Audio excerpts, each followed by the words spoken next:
เปิดภาพมาพ่อแม่พี่น้องเนาะนี่อยู่ระหว่างการเดินทางพ่อแม่พี่น้องก็คิดว่าพ่อแม่พี่น้องน่าจะคุ้นอยู่เนาะ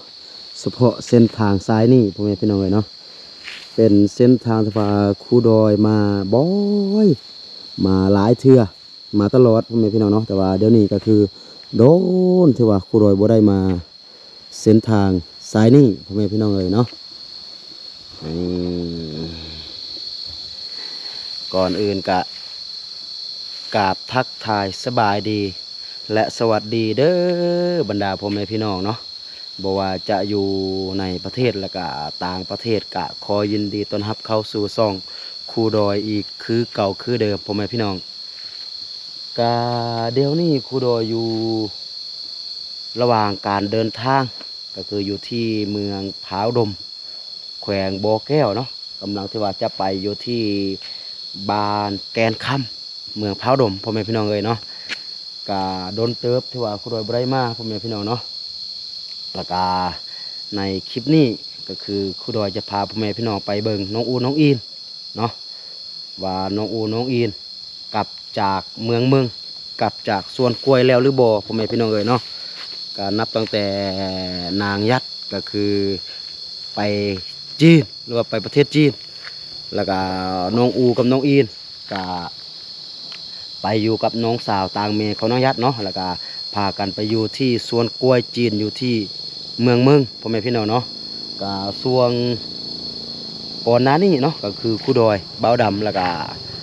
เบาลี่ก็คือพากันไปหาน้องอูน้องอินฮอดอยู่ที่สวนกล้วยจีนเพื่อแหละพ่อแม่พี่น้องเอ๋ยเนาะแต่ว่ากลับมาก็คือโดนเติบที่ว่าครูดอยบ่ได้ติดต่อหาน้องอูน้องอินแล้วก็บุ้งว่าบ้านของนางยัดเนาะจะยังอยู่หรือบ่นะพ่อแม่พี่น้องเนาะเพราะว่าตอนที่ว่านางยัดไปหันก็คือบ้านยังมันก็โปดก็พังก็เพหมดแล้วนะพ่อแม่พี่น้องเอ๋ยเนาะแล้วก็บุ้งว่าบ้านก็คือจะมีชาวบ้านเพิ่นซ่อมแซมให้หรือบ่นะแล้วก็มันจะเป็นอะไรก็ยังบ่ทันฮู้เทื่อนะเนาะแล้วก็ในคลิปนี้ก็คือครูดอยก็จะพาบรรดาพ่อแม่พี่น้องเข้าไปเบิ่งว่ามันจะเป็นแนวใดแล้วก็น้องอูน้องอินกลับมาหรือบ่นะเนาะ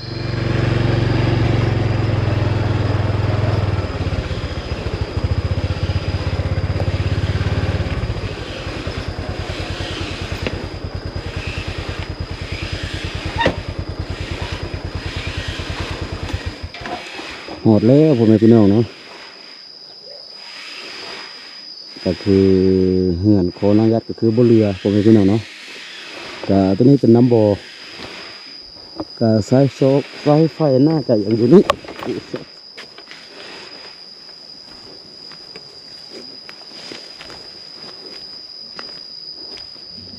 เป็นสายฟอกสายไฟอย่างอยู่นี่พ่อแม่พี่น้องนี่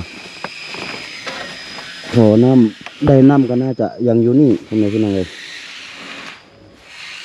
อันนี้เป็นองค์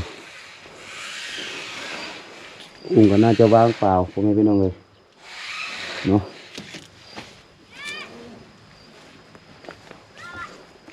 เฮือนก็คือบุมียังเรือ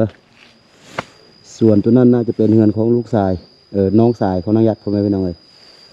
เดือดแต่ห้องน้ำไฟฟ้าก็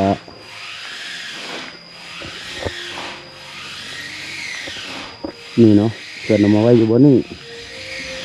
โอเคใส่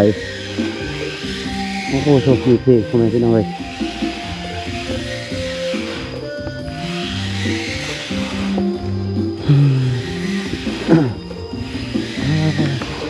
สบายดีเพิ่นมาแปลงเฮือนอันนี้ไฟเพิ่นย้ายป้านี่เนาะไฟเดี๋ยวกันหน่อยป้านี่เดือดแต่ห้องน้ำ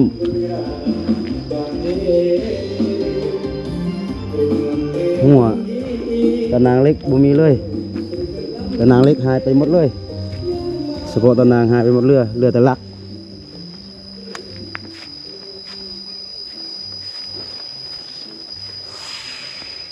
ทางนั้นก็ยังน้อยนึงพ่อแม่พี่น้องเนาะหลักแต่ว่าทางนี้ก็คือหายวับพ่อแม่พี่น้องเลยเนาะหายหมด ตะน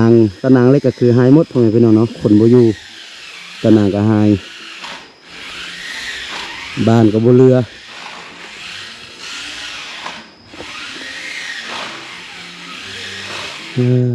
โซ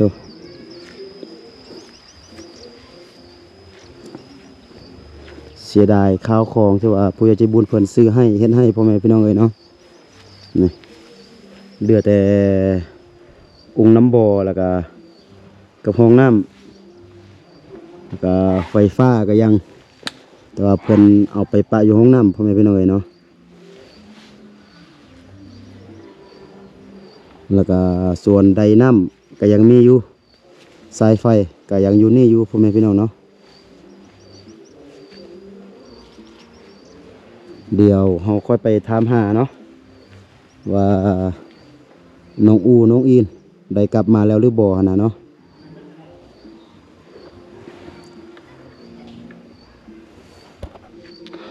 ส่วนดินก็คือน่าจะเป็นก็คือน้องสายเขาน้องยัดปรับเพียงลึกเลยตัวเฮือนหลังนี้บุ้งว่าเพิ่นมาอยู่แล้วหรือบ่เนาะนี่กะทางข้างหันเพิ่นก็มาเฮ็ดเฮือนใหม่อีกหลังหนึงแต่ว่าต้นลมพุ่นบ่แม่นดินของน้องยัดแล้วพ่อแม่พี่น้องเนาะดินของน้องยัดฮอดได้บ่นั่นนี่ก็จะมีการเปลี่ยนแปลงเมื่อเจ้าของมันบ่อยู่ก็เครื่องคอมยังก็เริ่มหายไปเดี๋ยวนี้นี่ก็คือเสาตัวนี้ถ้าว่ามันบ่นักนี่มันเอาไปสบายนี่ครูโดยคิดว่ามันน่าจะบ่เรือนี่ก็เบิ่งแต่ทางนั้นเนาะทางนั้นก็คือบ่เรือเลยจากเสาเลยทางนั้นนะเพิ่นลักไปหมดเนาะบางบอนก็เพิ่นก็หักไปพ่อแม่พี่น้องเนาะนี่คือบนแบบนี้ขนาดเสาเนาะโจรก็ยังมาลักมาหักไปก็คือขุดบ่ได้ก็คือหักไปเลยเจ้าเดี๋ยวเราจะไปถามหาลูกสาวกับลูกชายของน้องยัดเนาะว่าเพิ่นได้มาบ้านแล้วหรือบ่โอเคผมไม่เป็นเอาเนาะตอนนี้ครูดอยก็กลับมาหอดอยู่ที่บ้านของไอ้ฮักเป็นที่เรียบร้อยพ่อแม่พี่น้องเลยเนาะจากการที่ว่าครูดอยไปถามชาวบ้านเพิ่นว่าลูกสาวกับลูกชายของน้องยัดกลับมาแล้วหรือบ่เนาะก็คือยังบ่กลับมาเทื่อพ่อแม่พี่น้องเนาะตอนนี้ก็ยังอยู่ที่สวนกล้วยอยู่ที่เมืองพุ่นแหละพ่อแม่พี่น้องเลยเนาะเพราะว่าการที่น้องสาวของนางยัดไปเฝ้าสวนกล้วยจีนพ่อแม่พี่น้องเนาะเพราะว่าต้องไปตั้งแต่ต้นจนจบก็คือตั้งแต่ปลูกทำอิฐพุ่นแหละตั้งแต่นอกล้วยอย่างน้อยๆพ่อแม่พี่น้องเนาะก็คือต้องไปบรบัดรักษาแต่ละมือก็คือใส่ปุ๋ยใส่ยาตัดหญ้าแล้วก็นอกล้วยบอนใดที่ว่ามันออกลายก็คือไปบกทิ่มนะพ่อแม่พี่น้องเนาะปะแต่อันหนึ่งหรือว่า2 อันนะแล้วก็บัวระบัดรักษาแบบ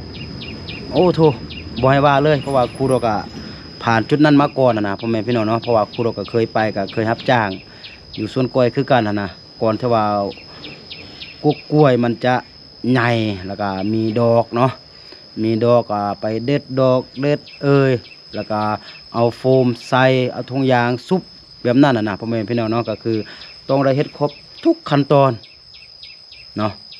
ถ้าบ่เฮ็ดก็คือจีนดาแล้วก็ถ้าบ่เฮ็ดก็คือ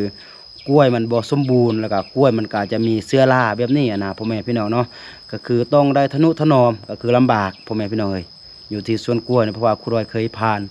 จุดนั้นมาก่อนนะเนาะก็คือจนแล้วจนตัดกล้วยพุ่นแหละก็คือตอนนี้ก็คือยังบ่ได้ตัดกล้วยเทื่อพ่อแม่พี่น้องเนาะจนตั้งแต่ต้นจนจบจนตัดกล้วยแล้วก็จีนเอากล้วยไปขายพ่อแม่พี่น้องเอ้ยเนาะแล้วก็คือจีนเพิ่นจะไล่เป็นเปอร์เซ็นต์ให้สมมติว่าโลนึงจะได้จักบาทเนาะสมมติว่าโลนึงเปอร์เซ็นต์จะได้อยู่1 บาท 2 บาทแบบนี้นะเนาะ จนว่าได้ตัดกล้วยสำเร็จแล้วก็จึงมาคิดไรเป็นเงินหลังจากได้เงินแล้วก็จึงกลับมาเงินได้นะพ่อแม่พี่น้องเนาะฉะนั้นถ้าหากว่าน้องสาวของนางยัดอย่างบ่กลับมาก็คือน้องอูน้องอินกะบ่ได้กลับมาเทื่อพ่อแม่พี่น้องเนาะเพราะว่ากลับไปกลับมาก็คือทางมันไกลแล้วก็ถ้ากลับมาก็บ่ได้กลับดนกลับมือ1 2 มือก็ต้องได้ไปตื่นมันนะถ้าว่าบ่ไปก็คือบ่มีไผเฮ็ดเวียกบ่มีไผบัวระบัดสวนกล้วยแบบนี้นะพ่อแม่พี่น้องเอ้ยเนาะก็บ่ฮู้ว่าถ้าหากว่าน้องอูน้องอินกลับแล้วก็จะมาอยู่กับน้องชายหรือว่าจะมาอยู่กับน้องสาวตามที่ครูดอยคิดก็น่าจะอยู่กับน้องสาวพ่อแม่พี่น้องเนาะเพราะว่าตอนนั้นตอนที่ว่านางยัดไปจีนนะครูดอยก็ได้รวมกับน้องเย่นี่แหละน้องเย่ซึ่งว่าเป็นน้องสาวของนางยัดนี่ก็บอกว่าตอน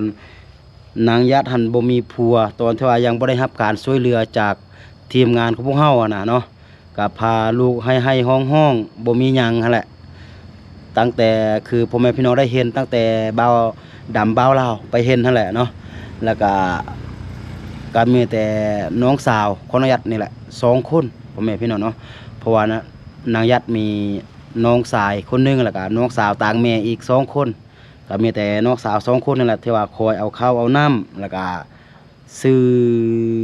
เครื่องของมาให้ลูกของนางยัดนะพ่อแม่พี่น้องเนาะตามที่ว่าน้องเยรวมให้ครูดอยได้ฟังนั่นแหละเนาะแล้วก็เดี๋ยวนี้น้องยัดไปพุ่นแล้วก็ลูก2 คนก็คิดว่าน่าจะอยู่กับน้องเยก็ถ้าหากว่า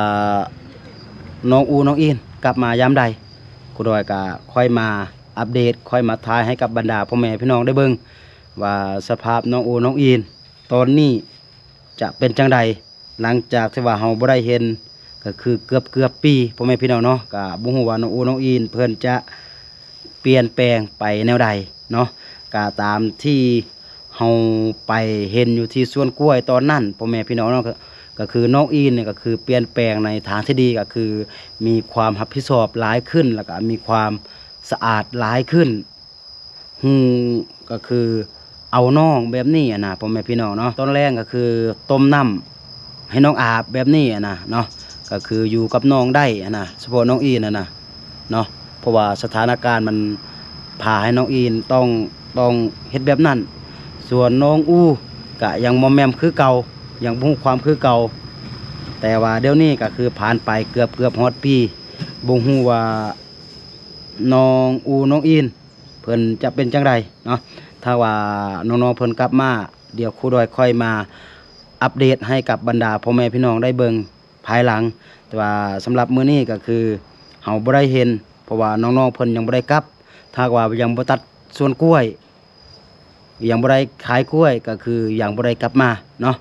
โอเคสำหรับคลิปนี้ก็จะประมาณนี้พ่อแม่พี่น้องเอ้ยเนาะก็พาพ่อแม่พี่น้องมาเบิ่งสภาพการเป็นอยู่ของน้องอูน้องอินแต่ว่าเฮาบ่เห็นน้องๆเพิ่นแล้วก็พาพ่อแม่พี่น้องไปเบิ่งก็คือ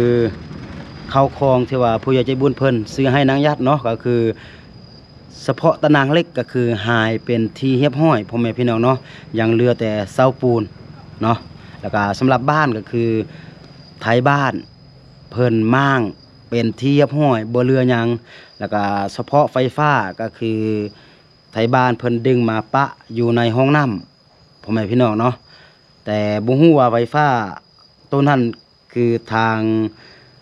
โรงการไฟฟ้าเพิ่นไปตัดไฟแล้วหรือบ่นะเนาะเพราะว่ามันน่าจะบ่มีไผใส่ค่าไฟแต่ละเดือนนะพ่อแม่พี่น้องเนาะเพราะว่าไฟฟ้าถ้าหากว่าบ่มีคนใส่ค่าไฟแต่ละเดือนนั่นก็คือทางไฟฟ้าเพิ่นจะมาตัดออกแบบนี้นะพ่อแม่พี่น้องเนาะส่วนไดน้ำแล้วก็น้ำบาดาลก็ยังอยู่คือเก่ายังอยู่ทางสายไฟพ่อมานะพ่อแม่พี่น้องเนาะตามครูไปเบิ่งเมื่อกี้ก็คิดว่าไดน้ำก็น่าจะยังอยู่คือเก่าเนาะส่วนคือเครื่องมันยิกไม่ย่อยเนาะก็บ่ฮู้ว่า